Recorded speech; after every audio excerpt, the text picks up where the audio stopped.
Bueno, y para finalizar, entonces vamos a hablar de qué tan grave puede llegar a ser esas variaciones climáticas de nuestro planeta.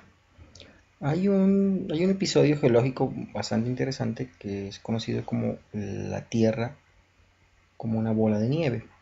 Y es que algún climatólogo, por allá en los años 30 del siglo pasado, hice unos cálculos, ¿sí? De que si, bueno, había un umbral a una latitud que si hasta ahí llegaban los hielos antárticos o árticos en invierno, el verano no era suficiente para descongelarlos, ¿sí? Y que dado ese caso iba a ocurrir que los hielos desde los polos iban a cubrir la Tierra hasta su ecuador, ¿verdad? Pues nadie le prestó atención a eso hasta que empezaron a encontrarse evidencias de que efectivamente en algún momento, y no tan lejano en realidad de la historia geológica terrestre, pues hubo al menos un episodio en el cual todo nuestro planeta se cubrió de hielo, quedó eh, congelado, ¿sí?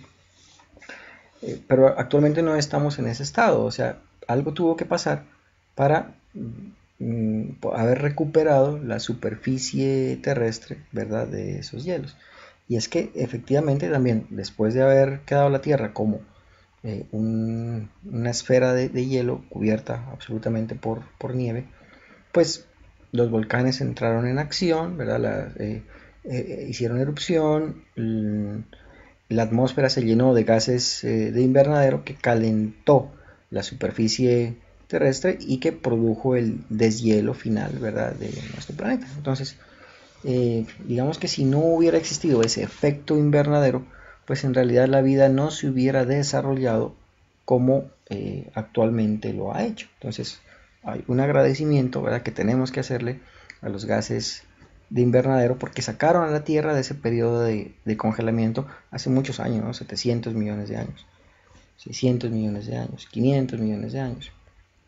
Eh, ¿Qué tan grave, qué tan grave es, ¿no? Es decir, actualmente hablando, vamos a ver la Antártida descongelada, vamos a ver un desierto ahí con los pingüinos en el desierto. Pues no, esa foto es real, pero no corresponde a ese panorama que les estoy planteando, ¿verdad? Son pingüinos que llegan a las islas Galápagos huyendo del invierno en la Antártida, pero sí, del otro lado del planeta, en el Ártico, sí hay unos fenómenos de descongelamiento de las capas que llegan a preocupar, ¿no? Es decir, eh, por el agua que finalmente va a aumentar los niveles del océano, pero también por las tragedias ecológicas que pueden existir, ¿no?, asociadas a unos cambios tan bruscos, tan dramáticos en relativamente poco tiempo.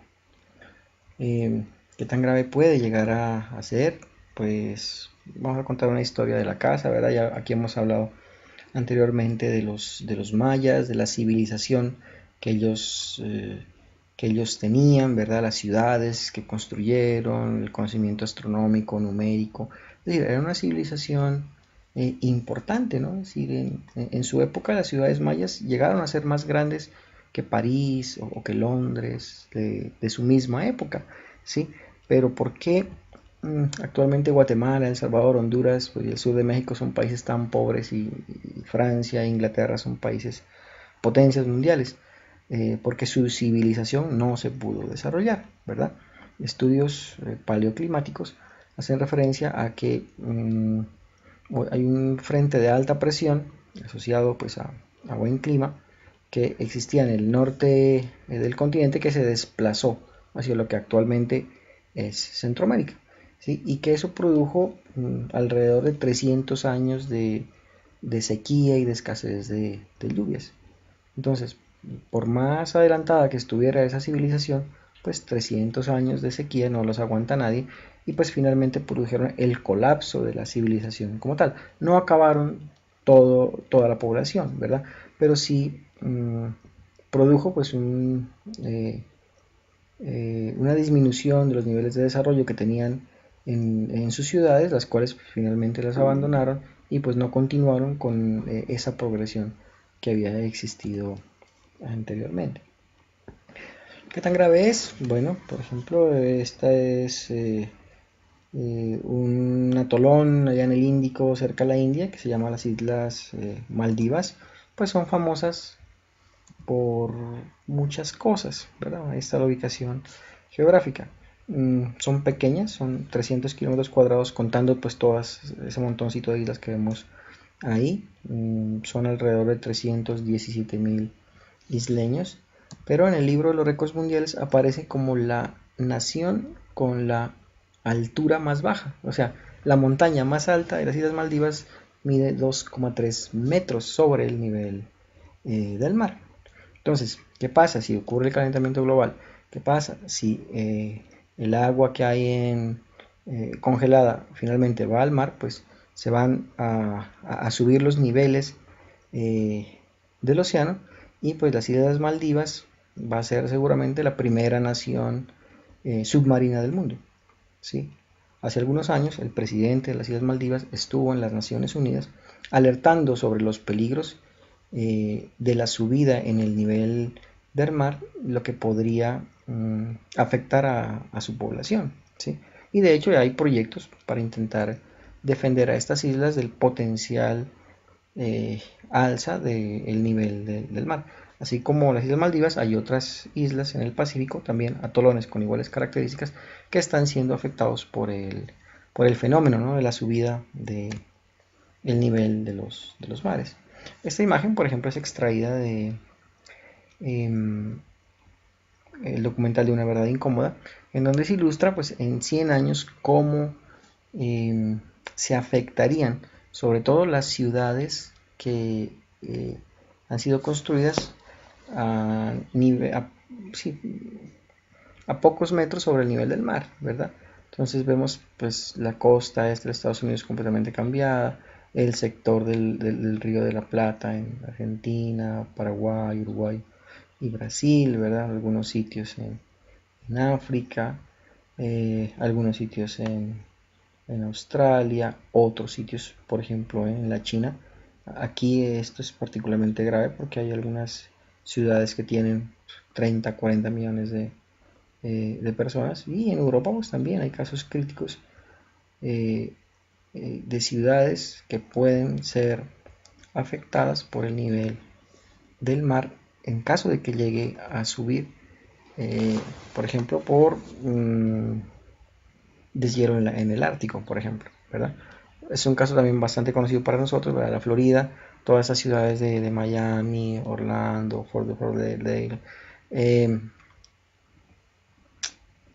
Tampa, bajo el mar, ¿sí?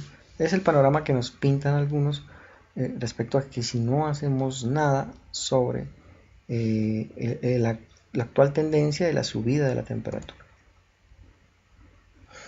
Bueno,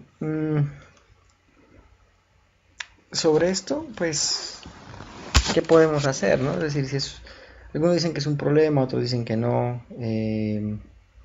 Hay que tener mucho cuidado así, en tomar una u otra posición, ¿no? Si yo era los fervientes creyentes del cambio climático después de haber visto el documental de Al Gore, pero después vi que el tema no es tan sencillo, ¿no? Si los contradictores afirman que el cambio climático es una mentira para poder igualmente vender cosas, eh, promulgar impuestos, y que finalmente van a parar a los más ricos, ¿no? Así está el caso, por ejemplo, de las lámparas, ¿no? Si cuando nosotros compramos o teníamos antes nuestras lámparas incandescentes, pues estábamos acostumbrados a ellas, ¿no? Sí, pero no son eficientes. Entonces el 95% de la energía que una lámpara incandescente consume, pues no es luz, que es su propósito, sino que es calor, ¿verdad? Entonces vienen los movimientos de que son nocivas para el medio ambiente, entonces se reemplazan por las lámparas luminiscentes, que en teoría, pues bueno, son más caras, ¿verdad? Pero pues van a durar más, bueno, que duren más, no lo sé, me parece que no es que duren tanto tampoco como lo habían prometido, pero que igual son dañinas, ¿verdad? Algunas de ellas tienen mercurio, el mercurio es altamente tóxico para las personas y para el medio ambiente.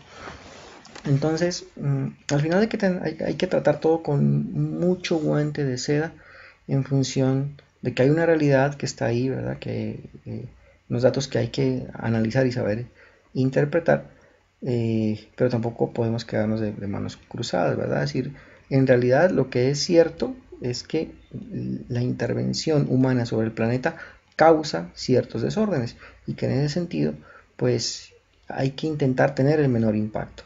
Y lo que yo les puedo decir es, pues bueno, ser unas personas en la medida de lo posible ecológicamente correctas, ¿sí? Es decir, gastemos menos energía, ¿verdad? Es decir, apaguemos las luces cuando hay que apagarlas, cuando nos estén usando, apaguemos los computadores cuando nos estén usando, etcétera, y promover el uso de las energías limpias.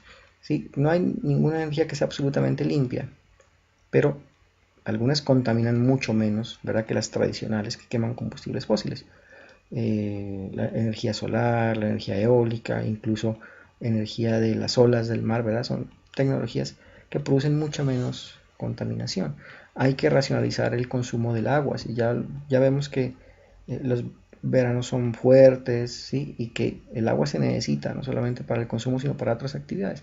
Entonces, seamos cuidadosos con el agua, usar racionalmente el papel, ¿verdad? Cada papel que nosotros desperdiciamos finalmente sí representará un árbol talado y su capacidad de absorber dióxido de carbono.